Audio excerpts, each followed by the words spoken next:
Thanks for joining us on the John Mendola Show. We're driven by McCarthy Tire Service. We're talking West Scranton boys basketball. Coach Jack Lyons and assistant coach Paul Doherty with us today. And we're going to talk with a lot of the players as well. We're excited about that, talking about Invader basketball. Well, Coach Lyons, you've been through a lot of basketball during your campaign, a lot as an educator. This whole pandemic thing's something new for all of us, but we're all facing it. We all have to kind of take it in a serious manner. And let's talk about the adjustment for you and your student athletes there at West Scranton. It's been different. Yeah, John, first of all, thank you for having us. But it has been different, but we talk to the kids about it all the time. You know, Paul and Mail and myself, you know, that really basketball is only a game as much as I love sports. You know, it's only a game. What we're dealing with is a life and death situation. And, you know, we have to do everything we can to let these kids play. But we also have to understand that there's more important things out there that people are dying and people are sick. And it's just it's a life lesson as they're growing up in this. You know, they're growing up in a world that is in turmoil. They got hit with everything. But we have a great group of kids, very proud of these guys that you have on the show today. They show what West Scranton's about. We get a lot of bad publicity in West Scranton, but when you talk to these kids, you're going to see how special they are, how hard they work, and they all have great character. And you know, we as adults and teachers, we try to talk to them and tell them how to handle adversity and, you know, how to get knocked down, how to get back up. So they're in a situation where they're learning every single day of what's going on here.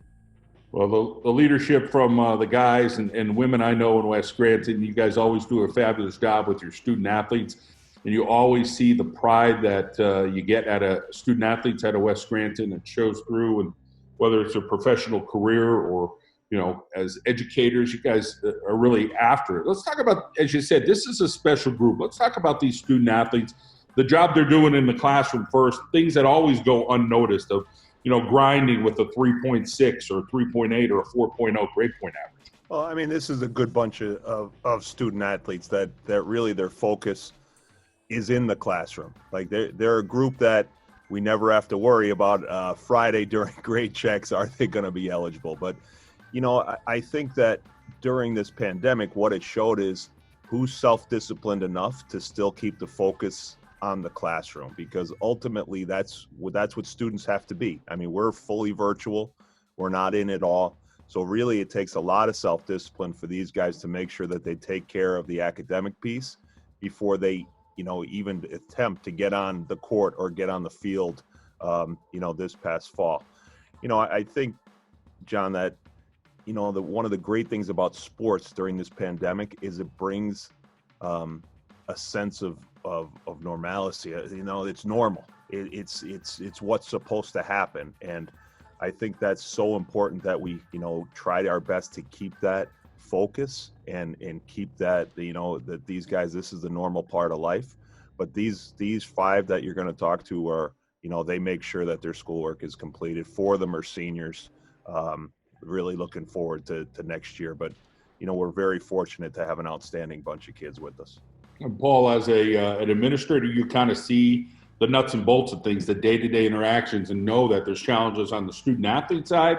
There's challenges on some of the teacher side. And it's definitely a different discipline. You know, you need to, you know, make sure you're not kind of laying on your bed learning. You need to be at a desk or at a table, you know, get yourself in some type of basic routine. Talk a little bit about just trying to make sure that you guys are reinforcing those things. And again, you said you have a great group of young men here, but making sure they're trying to get into that positive routine at home as if they were in the classroom. Yeah, I mean, like we set up a very structured day. I mean, you know, Scranton School District is really, it's an urban district, and with that comes a lot of the same issues that other districts face. That, you know, we're trying to ensure everyone has technology available, that we put some structure in place, and And what we can't assume is we can't assume that, we could be live every minute of every day, because quite frankly, some of our students they're in daycare, or they're caring for younger kids, or they have a full-time job during all this. So like, we're not fully synchronous. So like, these kids, they could do the work at midnight if they wanted to. They could do it during live sessions. So we do have live school days, throughout the course of every day, but it's not required to be there. So, the kids that are being successful are the kids that are self-disciplined enough to be on. And, certainly these 5 are very self-disciplined, because really you have no choice but to be self-disciplined when you play for Coach Lyons. That's true. That's true. Coach Lyons, let's get back to you and talk a little bit about, like, you talk to coaches all the time, and you see coaches kind of, they float into the sunset and they kind of go away, and that's their thing. It's personal, whatever decisions they make to stop coaching or move forward with their family. For you, that passion, it still burns deeply in you. Talk about how much you try to soak up this coaching thing and just enjoy the younger people in your community. John, I always said when I started in 1972 as a coach, and I've been involved in sports my whole life as a player in both basketball and baseball. And, I just said to myself, and my father always said to me, you want to be a coach the way you played and your personality, your temperament. But that was 1972, and 48 years later, I'm still going. And I said to myself one time, if I get in the car and I'm coming to practice and I don't want to go, then it's time for me to give it up. But, I've gone through, even in my life, and this is things I try to teach these kids. I've made more mistakes than many people, but you take responsibility for your mistakes. You get knocked down, you come back up, and that's what makes the great people. And I just feel I still have a lot to give kids, to try to teach them that, life isn't fair. They're going to get hit with roadblocks. They're going to have a tough boss. They're going to have a tough teacher in school. They're going to have to be faced with a lot of adversity. So, I think it was my lifelong calling to be around kids and to try to teach them, some of the lessons that you have. And, the wins and losses are going to be there when I've coached in over 1,000 games. And, the wins and losses are going to be there. But the important thing is you could really use sports to teach kids character, to teach them how to handle adversity, to teach them how to be a great teammate and how to help and serve other people, to help other less fortunate people. There's so many lessons other than the X's and O's and the wins and losses, to how to really teach a young kid growing up how to be kind, how to be helpful to other people. So it keeps me going when I see the results. These seniors, they've been with me since they were freshmen. To see them grow, to see them go through some of the tough things that happen in their lives and be able to handle it, shows the character that they really have digging down deep. Coach, this group of young men that you do have, you're always going to play tough defense at West Scranton. That's kind of your staple. You know that you guys are going to be hard-nosed, physical defenders. But let's talk about on the offensive end. What do you have there at West Scranton this year when you guys do hit that floor? Well, Joby Fawcett did an article on Caden yesterday. He said, I never saw a practice of yours where you're running so much. Well, when you have a 4-year point guard that is a scoring point guard, and you have 3 returning, starters, and Brandon, who can score, and Nick Forsetti, who I consider the best defensive player in the area, who can score, and he's going to have to score this year.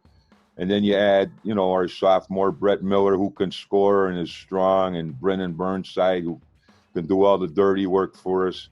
They can all score.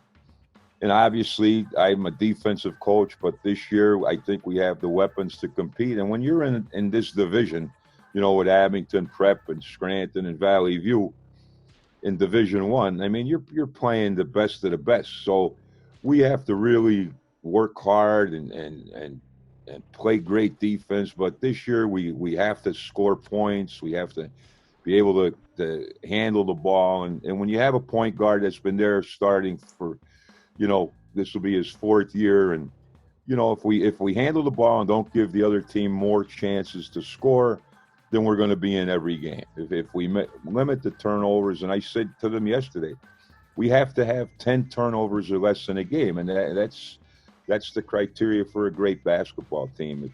If you give a team more than 10 chances, extra chances, you're not going to win. So we have to handle the ball. We're going to run. We're going to try to score. We have the weapons, and we'll be competitive. Always comes down to discipline, something you always see out of a West Scranton basketball team. Coach Doherty, Coach Lyons, a pleasure to be with both of you. Have a fantastic 2021. Obviously, we're hoping for everybody's best in safety and health. Thank you, John. Thank you, John.